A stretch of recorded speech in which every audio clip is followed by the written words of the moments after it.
everyone. This is Rob Golfi with Remax, the Golfi team. Welcome to the Golfi Real Estate Show Niagara Edition with host Stephanie Vivier.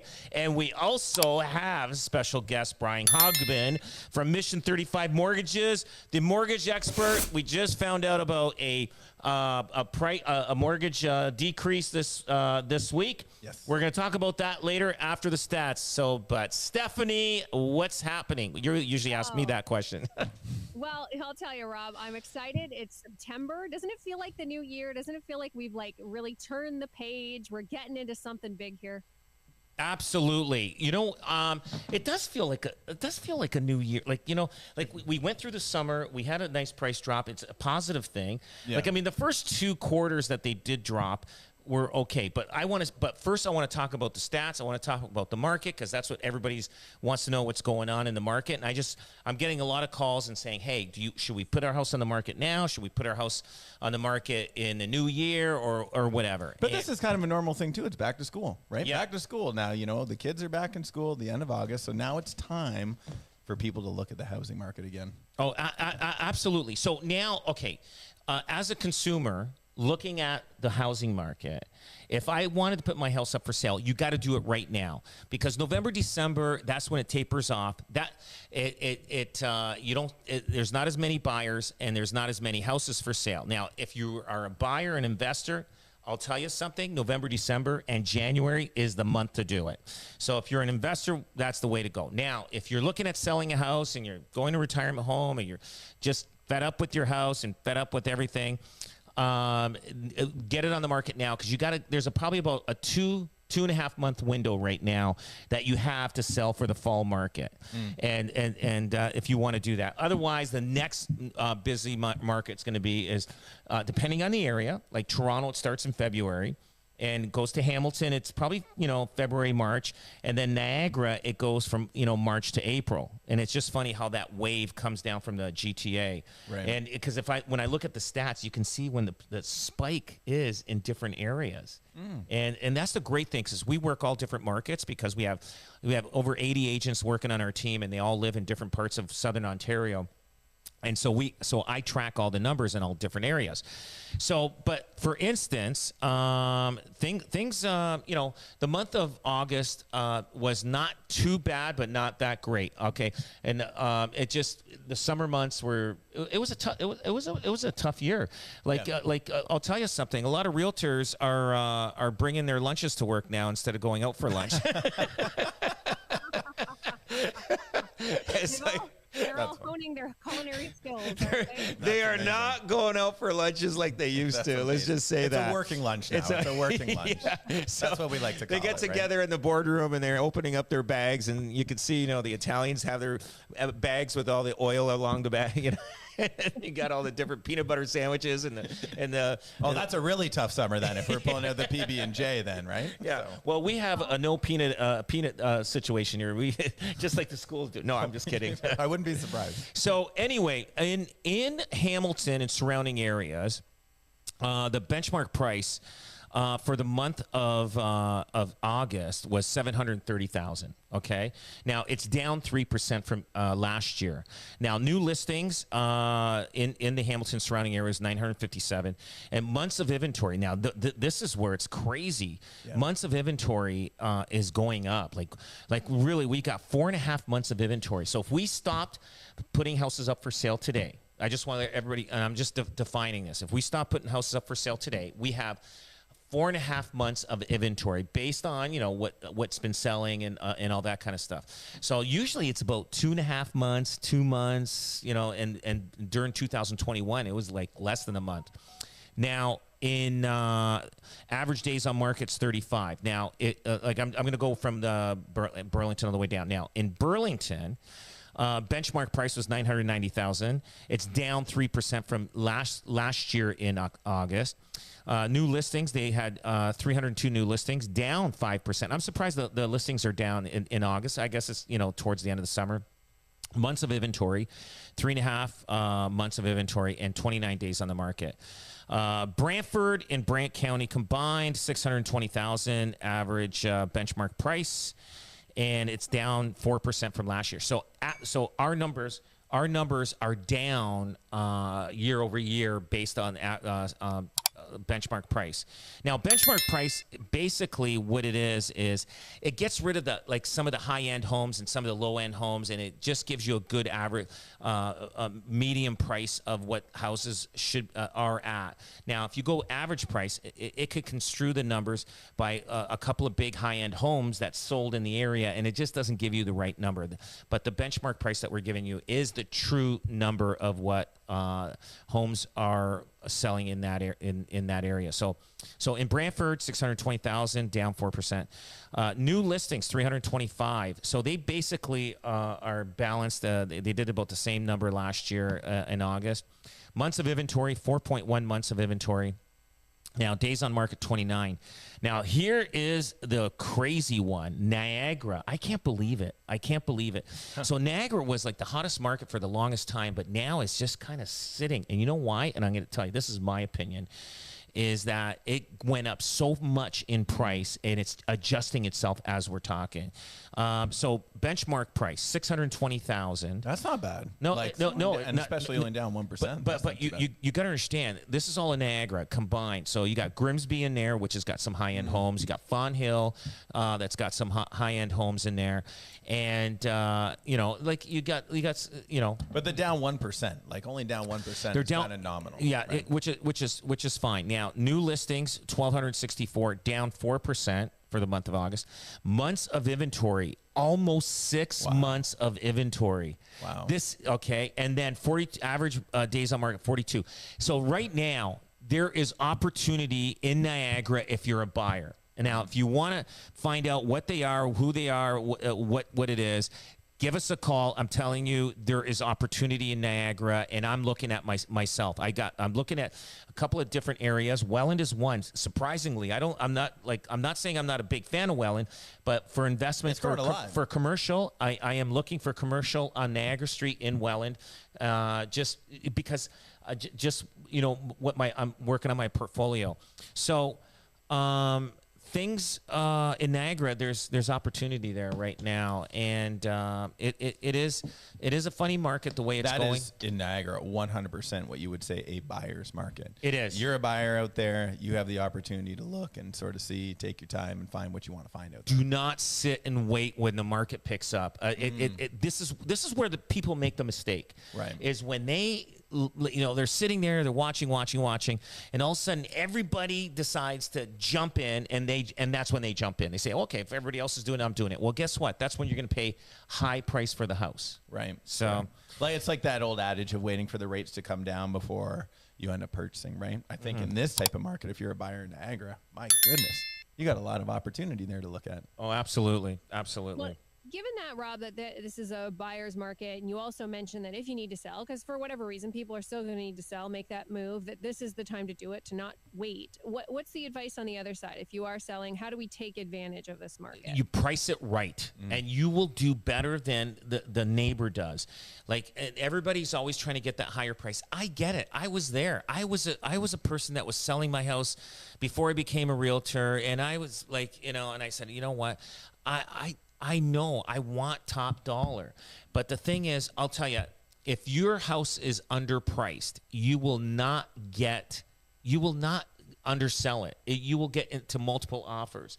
As long as you got a good, experienced agent working on it. Now, you got to be very careful, okay? Because it's less than 10% of the realtors out there do 90% of the business. So you got to make sure you've got an experienced realtor that knows the market, that knows what's going on, and you'd be surprised like the mistakes that are made out there on realtors. So like usually realtors that have teams are the best way to deal, because you know what, if you're a team leader like myself, I mean, we've experienced every situation that could possibly happen, and if any new situations happen, we know how to deal with it. Well, I think it's for a team like yours, Rob, and this isn't just blowing sunshine, but the reality is when you have a lot of business, you can afford to say no. If the price isn't right, you're not just going to take something to stick the sign on the lawn most times, right? So you have someone who does, like you said, the 90% worth of business. They're able to say no. We see it in the mortgage world all the time. Someone overpromises an interest rate. They say, sure, I'll get you 4%. And then a week, 2 weeks, 3 weeks go by, and before you know it, it's 6% with a 2% fee or something like that, right? But it's when you have a lot of business, you list it with the right person, you can have the tough conversation up front to set those expectations. And I'll give you a perfect example on this. We had a person, a team member, apply for a mortgage, went to a mortgage broker, just like yourself. Just like us, but we'll see how this story goes. No, it's going to be good. It's going to be good. It's going to be good. Just checking. Which broker it was. And then they went to a traditional bank. Okay, a mortgage specialist in a bank. Now, the mortgage specialists in the bank, they're not as experienced as the mortgage brokers, in my opinion. Okay, I agree. Okay, so they went. So the mortgage person in the bank said. So first they went to the mortgage broker, and the mortgage broker says you need a cosigner. Okay, then they went to the bank. The bank says nope, you don't need a cosigner. Okay, and then guess what? So this person goes and buys the house, puts the offer in. About maybe 10 days before closing. Maybe it was even closer than that. Terrible. The bank says, sorry, you need a cosigner. See that? Now, there's the difference between an experienced mortgage broker, same thing with experienced real estate agent, that this person could have been in trouble if they didn't have a cosigner. And I think that inexperienced person, sometimes they just want to give the good advice, or they think, and I've seen this in those banker worlds as well too, they think they can get the exception that they can't. They're like, oh, I know this is just outside the box. I think I can get it done. And what they don't realize, they're gambling with people's futures. They're gambling with people's finances by doing that. What if she couldn't get a cosigner? Because that's way past the conditional period. Right. And then guess what? If she couldn't close, guess what? She's going to be sued. And lose the money. You think she's going to sue the bank? The bank's going to say, well, I didn't say that. You know what I mean? Like they start backpedaling. And so that's why you got to be very careful. Always hire experience. Yeah. You hire somebody because, they look good, they smell good, but they're, have no idea what's going on. You will be in trouble. This is your life you're playing with, and you do not want to get in trouble because it could be a very costly situation. We're dealing with contracts. We're dealing with, lawyers and realtors and mortgage people. You have to be very careful. And I agree that experience when it comes down to teams, whether, you operate with a big team with a mortgage brokerage, you operate with a big team like yourself, there's experience there. Yeah. There's not just your experience. There's a collaboration that happens amongst the other agents, and there's transactions, right? If someone does 10 transactions a year, how much knowledge do you have, unfortunately, doing 10 transactions a year? If you do 100 a year, 500 a year, well, now you have the collaboration and all that knowledge in there. And it's no different us going in and giving an evaluation on a house. Now, sometimes we ask the homeowner, what are you looking for in a realtor? And they say, we want top dollar and, sold fast. Okay, that's simple enough. And they want them to look good and smell good. That's right. And so the Golfi team does look good and smell good. They do. I'm sitting beside Rob right now. He does smell pretty good. He does smell pretty good, too. Yeah. He does. That's it. But you know what it is? I go in and we give them an evaluation. We give them our marketing plan. We give them our strategies and everything, how we operate as a business and how we will work for them. And we'll give them an idea of a value, what a willing buyer is willing to pay. Now, let's say I'm talking about I say, you know what, your house will sell and it's worth $900,000. You put it at $900,000. You're either going to get $900,000 or you're going to get more. Okay. So then another guy comes in and says, oh, $1,050,000 or $1.1 million. And we were like, wow, like there's like $200,000 difference from mine. So who do you think the homeowner is going to go with? They just I just showed them everything. They even saw it on the computer. I always have a computer with me. They saw it, but as soon as they hear that high number, boom. That creates a huge problem on financing that I'll just point out really quick, because what ends up happening when that other realtor comes in and says, you can sell it for $1.1 million, but the real price is $900,000, guess what the mortgage agent is basing the sell by on now? Yeah. 1.1. Yes. And if I'm basing that 1.1 on based of an inexperienced realtor's opinion on it, well, now the buy side's getting severely screwed up, because now you could end up in a situation where the person sold considerably less, and now the down payment's not there for what they thought they could buy for. And one other thing is that now if they don't sell, they chase the market down, they'll end up with less than 900 because they drop the price. Yeah. The listing comes stale, and then they end up getting less than 900, and that situation happens so often. Yep. Welcome back to the Golfi Real Estate Show, Niagara Edition. I'm your host, Steph Vivier. We've got our guest, Rob Golfi, with us here today, and a special guest, Brian Hogben from Mission 35 Mortgages. Great to have you both along, gentlemen. Rob, you said that the phones were busy this week. Brian, I wonder if one of the reasons they're busy is because of this big Bank of Canada interest rate announcement this past week. Another quarter percentage point dropped. We've got 3/4 percentage point drop so far this year. I mean, it's starting to add up to something, isn't it? I 100% agree. Hallelujah. It's nice to see the quarter point drop. I know some people were hoping, fingers crossed, for a half a point, but my thought process is that it's nice to see consistency. The other good thing that it does for our marketplace, which I think we're going to start to see a bigger pickup over the next couple months, is because when the predictions start to match what's actually happening, people get certainty, right? If they think the Bank of Canada is not going to drop and it drops, that's weird. If people think it's going to drop a quarter and it drops a half, yes, that's good, but it's unusual. But what we want is predictability in the market, and predictability starts to create confidence. So with that quarter point drop, and you're right, it is adding up to something now. It's 0.75%, because as we talked about before, Rob, the first quarter, not really a whole heck of a lot. The second quarter, not a whole heck of a lot. But we do have two other Bank of Canada meetings, one coming up the end of October, the other one beginning December, and they're still forecasting 2 more quarter point drops. Wow. Okay. Yeah. So it'll be at a full point and a quarter possibly before the end of this year. Yeah. No, so that's awesome. That's awesome. I truly feel, okay, I was hoping for the half point. Remember, Yep. we had a debated. podcast going. Yeah. You said it was going to be a quarter point. I was rolling the dice thing. I took the safe bet. Yeah, you took the safe bet. And if it did come down to half a point, I would have looked like a smart guy. So, Always worth betting on. That's it. We had it on recording. We're not going to play that recording. And I think too, it's just, it's always good for people to remember there's variable rates and fixed rates. We talk about this a lot, right? We are in an inverted rate market right now. Typically, variable rates are supposed to be lower than fixed.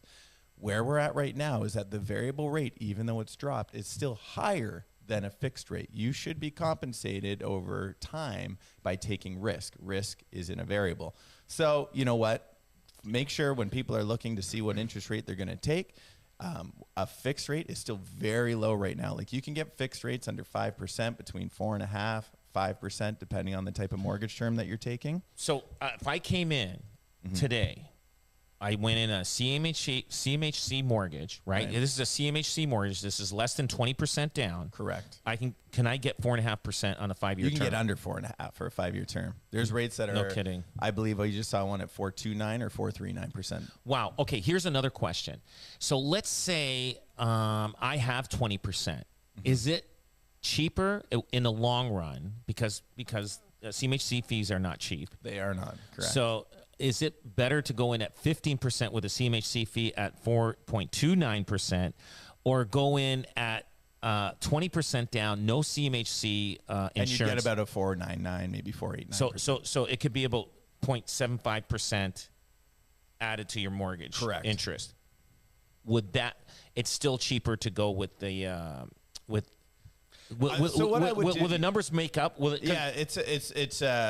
will uncover the veil for some financial wizardry right now, Rob. Okay, gotcha. What I would say is because when you put down less than 25%, 20%. When you put down less than 20%, you have to have the mortgage amortized over 25 years, right, which is going to create a higher monthly payment. Right. What I would do in that situation is put down the 20%, which will then create a lower payment, because your payment's still going to be lower, because you could do it over, let's say, a 30-year amortization, but do the non-CMHC insured mortgage, but do it over 25 years. So then what you would do is, because if it's not a cash flow problem, if you have enough cash flow and you can make payments and you have these options, reduce your amortization, choose a higher payment, but put down the bigger down payment, put down the 20%, because over the end of the 5 years, you'll work out better off. You'll have paid off more of your principal.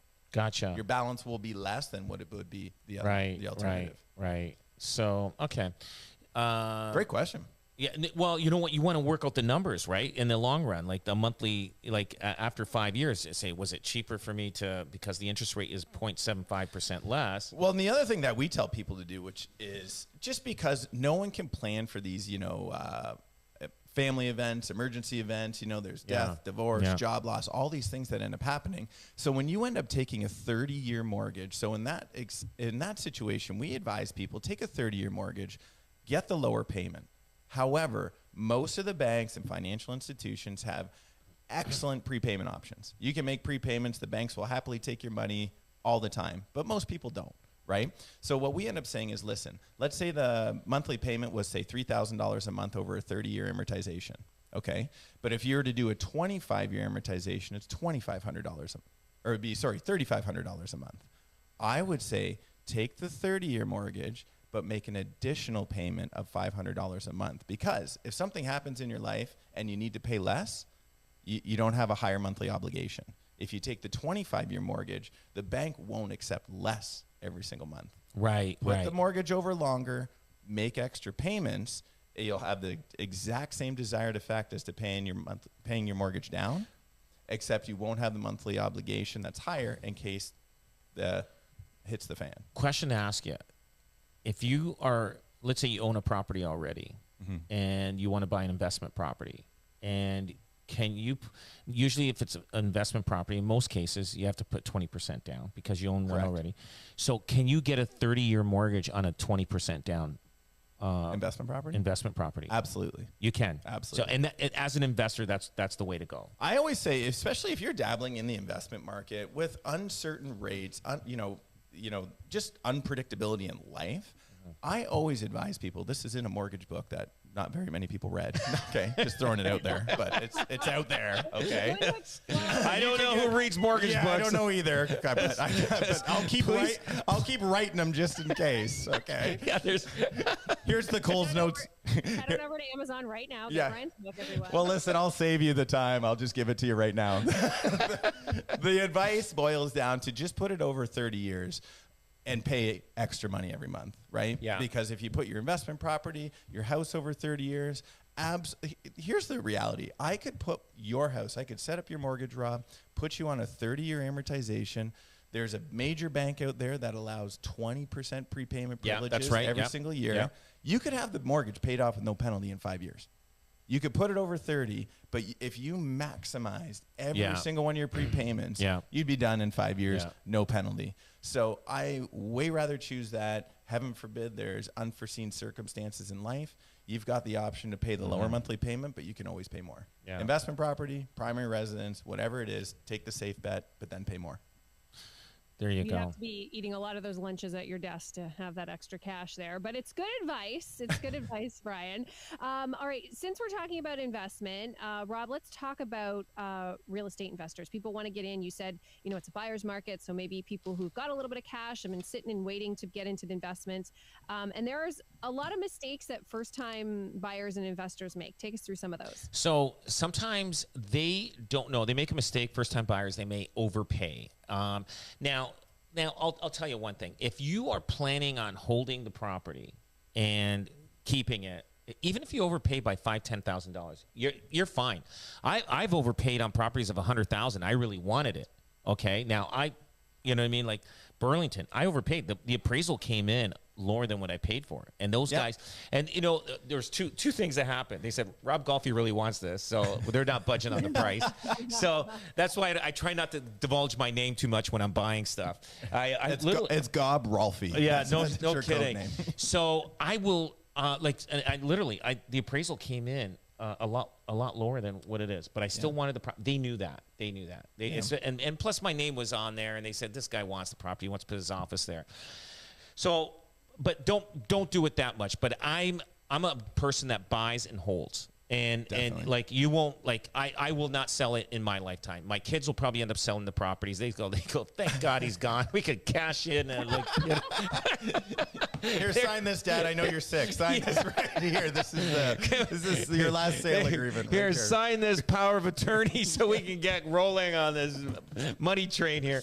But that's the one thing. And ignoring the importance of location is a big factor. So here's a problem a lot of people do.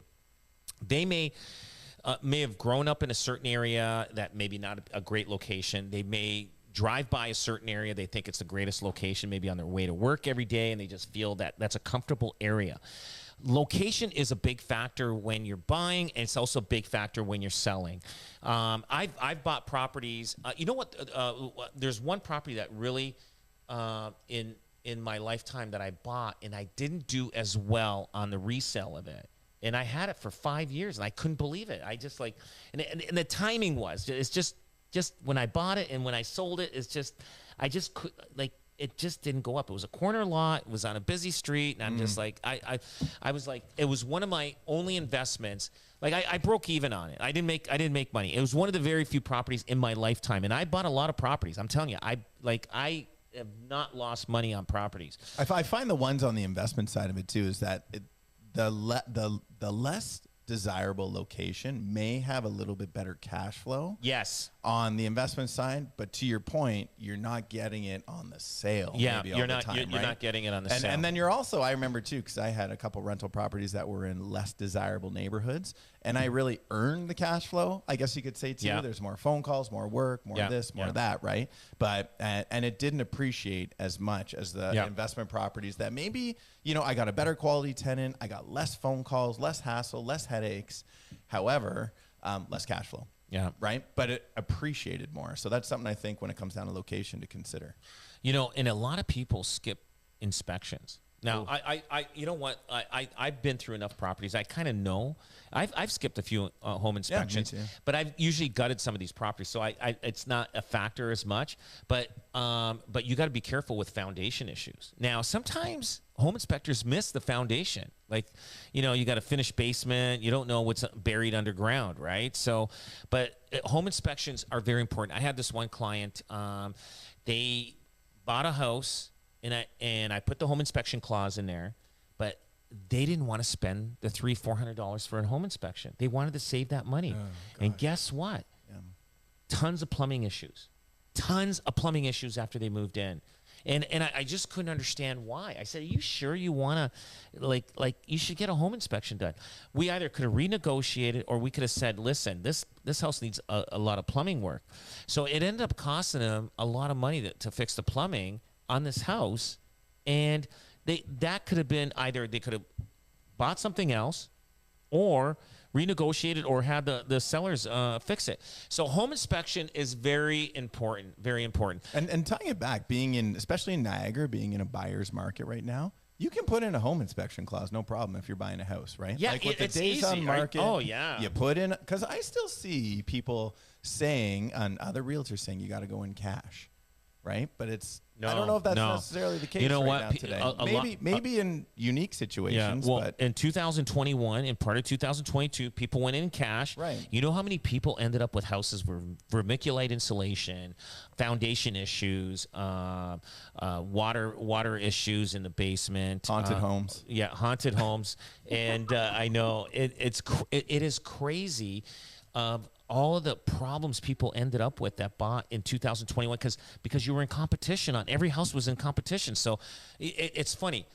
A couple would go in, they walk into a house, and they look at it, and in 30 minutes walking through, they made a decision to buy a let's say $800,000 house. Yeah. Crazy. Yeah, crazy. And we're not in that market today. That's one of the benefits of buying in the market that we're in today. Yeah, underestimating the cost of to carry it. A lot of first time investors, poor financing decisions. You got to be very careful there. Neglecting rental market research. So you got to find out exactly what you can get rent for that property that you are purchasing, and failing.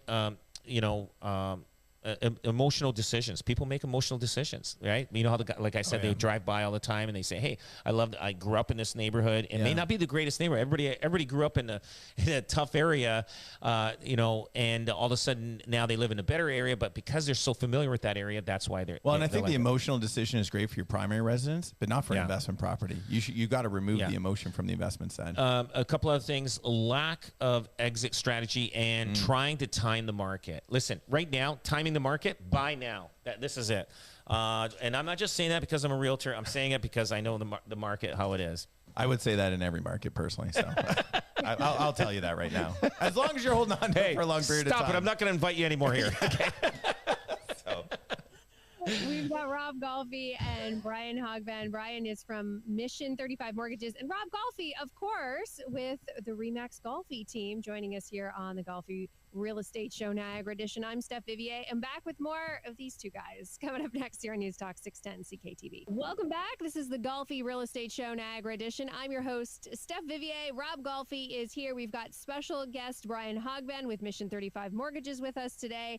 And Rob, I read this story earlier this week, and I absolutely could not wait to talk to you about it. This one comes to us from British Columbia, where a real estate agent did a big no-no. Tell us what happened. Yes. So this agent signed on behalf of his client. But his client did not know about it. And I'm going to tell you something. This happens a lot, okay? Where a client says, just put my initials there. I'm okay with it. I see. Yep. And guess what? When there's something going wrong, that's the contract that goes wrong. Right. That's when the buyer that says initial it or the seller says initial on his behalf, and he wants out of the deal. And guess what? You're in trouble. You're in big trouble. And it happens a lot. Realtors do this. I will never do this. And I will fire somebody on my team if they do this, because it will, like, if the deal slides through and nothing happens, they were lucky. But that usually are those are the deals that you will get in trouble with. When a client says to you, and they've had said to me, say, hey, Rob, just put my initials down. I'm good with it. I go, you know what? We have DocuSign now. It's electronic signature through email. We have that, which is easier. We will do that. But prior to that, you had to go to the house. You had to meet them. Like, if they were an hour away, you had to drive. And sometimes you had to drive to get one or two initials. You know what I mean? And but you could do that by, email, like scan it, email. They have to print it and sign it, scan it, and email it back. But you just got to be, you can't do that. This guy lost his license for 6 months, got fined, I think, about $10,000 on one account and $5,000 on another account. It's not good. It's not good. So, you got to, for one, the buyer, the seller, it's easy to say on the phone, sign on my behalf. But if they actually signed physically or electronically and they did it, they're committed to that. What about if, because I purchased a house, you've purchased a house, there's a lot of documents to sign. There's a lot of documents to initial, right? Yeah. If I miss just one and the realtor said initial just one, is there not some sort of I know it's not right. I'm not saying that, but is there not intent anyways that you're going to go through the contracts? If I sign 9 out of 10 things and then the one I said, Rob, we know each other. That's really, yeah. So then the buyer would have he's got to weigh out recourse. He's got to weigh out. I signed 90% of the things myself, but that one initial that says whatever. Yeah. Really, what I have done is that we're working back and forth on a deal, right? And there was something missed. We accepted the offer and we missed this one initial. So I would send it back, but I would have a discussion with the agent. Are you okay? We've accepted this, but we're missing one initial. Can you get that initial done, even though we accepted? And he says, yeah, my client's good with it, this and that. But it gets initialed probably the day after. But I don't hand that deal in, because I know it's not a deal. It's not a compliant deal. It's not a compliant deal unless the initial's there. And so we waited sometimes a day after for an initial, even though the offer was accepted the day before, and within the timeline of the irrevocability of the offer. So you got to make sure you have all your initials, all your signatures, and everything. Now, I'll tell you one thing. It is a legitimate offer. Let's say you don't get the signature, there's a signature, it says confirmation of acceptance. Even if you don't get that signed, but all the initials are done, it's a valid contract. And I remember my broker, when I first started, very smart man, and he's got to be in his 80s now, maybe older. I don't know. When I first started, I learned a lot from him, Tom Randall. I don't. Were you Tom Rand? I learned a lot from this guy, and he said, yeah, like he goes, it's a valid contract. Let's say you missed that signature, you know what I mean? But if all the initials match, there's, let's say there's one change and there's two initials, one from the buyer, one from the seller on each change. And he says that is a valid contract. So it sounds like in this case here, it's just just unfortunate laziness, right? In the sense that because if he's got a valid contract. Well, no, but this guy was applying for something at the city, and you couldn't get signed. Okay. And yeah, so this guy was really he. But this happened like 10 years ago. But he just got busted now. So this was probably going through courts and everything like that. So even though he got fined, chances are he probably had to spend $60,000 to $80,000 in legal on top of that. So, and is 6 months long enough, Rob? Do you think the license coming away for 6 months? Because I'm kind of looking at that like, well, what if you don't Google this guy and find out that this happened? Yeah. You know? Yeah, like 6 months. I don't know. But the people that were buying, they could be stuck in a lawsuit with somebody else because of this agent. Yeah. You know what I mean? Right. So it could be a really bad situation for somebody. Like, is everybody painted with the same brush? If the guy who initialed one spot where the other 9 were going through, whereas this guy here, is applying for pool permits or whatever it was with the city. It's two different infractions. Are they treated the same by the governing body? You think, or a little bit? It's hard. The Real Estate Council of Ontario. I mean, they are tough. They are very tough. And I think they should be, right? And they should be, but they're not tough enough on some situations. They're not tough enough, and I wish they were tougher, because I'm going to tell you, there's a lot of realtors that are coming on board right now. They don't know what they're doing. I don't even know if they wrote the test. Maybe their twin brother did. I do not know.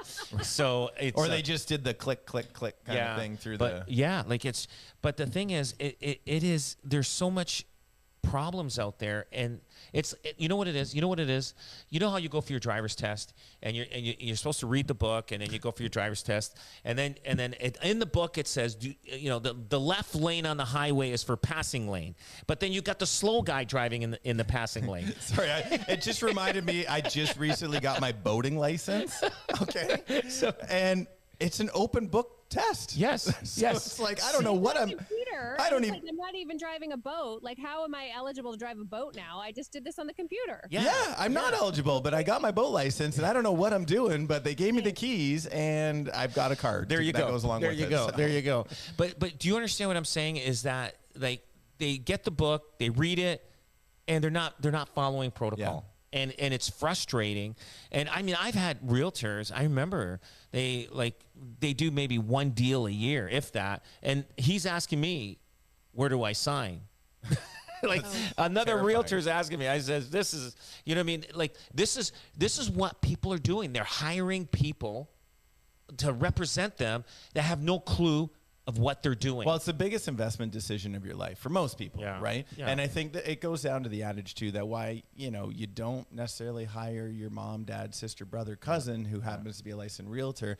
Hire them by all means if they're doing business and it's their full-time position, right? Yeah. But if they do one deal a year, I think you have a lot to lose for the money that you might save. Big time. You are going to pay more as a buyer if they're representing you as a buyer, and you are going to lose more if they're representing you as a seller. And you are open for mistakes that could cause your family and friends huge money. And then they'll go through that mistake. And guess what? You know how many times people have hired us and hired me and said, you know what, we had my brother-in-law and we're never going to use family again. And it's because he didn't know what he was doing. He had no clue. We see the same thing in the mortgage world, right? Like, it's, you have someone who became a mortgage agent, mortgage broker, similar to a realtor, and they've done 1, 2, 3 mortgages a year. My goodness, they don't. Closing date becomes a big nightmare for them. Oh my God, and they don't know what they're doing, and they didn't get the best interest rate, and they didn't get the best solution, and they probably had a heart attack during the process along the way as well too. So it's really making sure. I think just going back to that, dealing with a professional that does a lot of business. It's not about price is always important, but you don't know the price of what you're losing sometimes until you've lost it. Oh, big time, yeah. I get it. And I had one client years ago. They hired another realtor, and and I don't know what happened. They kind of got pushed into, hiring this realtor, and because I sold them the house, right? And they called me crying. They go, Rob, we ended up in a house for sale. We ended up getting an offer. We got pushed into selling it for whatever. And I go, there's nothing I can do. I said, you're stuck. Yeah. And they were in tears, and they knew they made a big mistake, and it was a costly mistake, very costly. And they just, I said, I noticed that I saw your house, and I thought we had a good, just say we got pushed into this agreement, and it just became a nightmare for them. They lost a lot of money on that, and there's nothing you can do. I tried to look at the contract for them to see if there was a way out, and they're stuck on it. They're obligated. So yeah. So you got to be very careful. I mean, hey, listen. You know what? If you go to a doctor, right? You listen to what the doctor says, right? You go to now. There's also good and bad lawyers out there. I gotcha. Obviously, the more expensive the lawyer is, the better he is. You know what I mean? Especially if you're in trouble, and you want to make sure you want to stay out of trouble, or you want to pay less money if you're getting sued and all that kind of stuff. But it doesn't matter. Whatever occupation. Hire the busiest guy. Hire the one that they know what they're doing. Do not hire somebody that's going to do fraudulent things and shortcuts and all that kind of stuff, because you will be in trouble with that person, and then it just becomes a nightmare. Well, and likely they won't be around the next time you want to do business anyway. Guaranteed. Yep. They'll be working in probably at McDonald's. Nothing against McDonald's. No, that's good career there. So yeah, we need people to do that. Yeah. Is that why you recommend the team then, Rob? Like when someone comes on your team, then they're benefiting from the experience of the team, and they're learning from the team, as opposed to being out on their own and just not getting the same thing. Absolutely. We have a 2-week boot camp when they start with us, and this is whether they have 10 years experience or 1 year or 6 months experience. And then what happens is, if they're involved in any deal, and usually our junior people, I'm involved with that deal. I know what's going on. I look it over, and in negotiations, sometimes I'll talk them through how to negotiate and stuff like that. So they learn fast. They'll learn fast. That's great. What agents on our team, and we're always recruiting. So if you're an agent listening to this, don't hesitate to call us. We want you, and we'll teach you, and we'll make you a great agent. But one thing with us is that we make sure that we try to stay out of trouble. That's the one thing, and we're involved in all our deals, and we train. But what happens with us is what you learn with us in 2 to 3 years, most agents don't learn within 10 to 15 years, or a career, right? Yeah, we like the amount of information and the amount of stuff that we do in 2 to 3 years. It's like getting 10 to 15 years experience. Yeah. Coming up on September 24th, you have a buyer seminar. This sounds interesting. Tell us about it, Rob. Yeah, so we put on a buyer seminar. It's every fourth Tuesday of every month, and you can register at golfiwebinar.com, golfiwebinar.com, or give us a call. And 8 steps to home ownership. Several real estate experts are on there, mortgage experts are on there, and it's a 1-hour thing. I introduce, I come on and talk about what I did to buy my first home, investments, and all that kind of stuff. It is a great thing to listen to. It's just 1 hour, just quick, and it's usually, I think it's around 6 or 7 o'clock at night. So I think it's at 7 p.m. at night every fourth Tuesday. Just give us a call. We can give you the details on that. But what it is, it's a buyer seminar. If you're looking at buying a house, even if you're not looking at buying a house, you're looking at possibly, it could be next year you're looking at buying a house.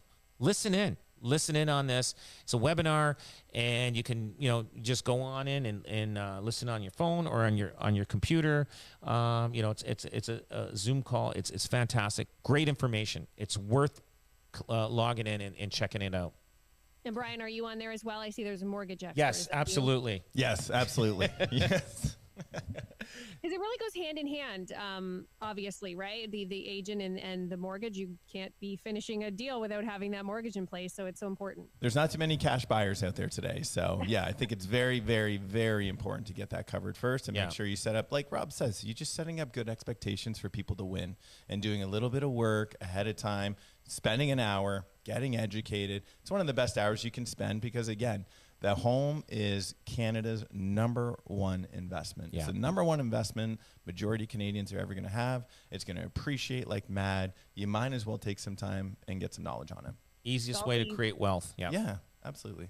All right, golfiwebinar.com. That's where you can go. It's 8 steps to home ownership. The next one is coming up September 24th, and they do that the 4th Tuesday of every single month. You hear the Golfi Real Estate Show and Agri Edition every Saturday right here on News Talk 610 CKTB. Rob, thank you so much for being here. Thank you. I appreciate it. And everybody have a great weekend. You too. This is News Talk 610 CKTB.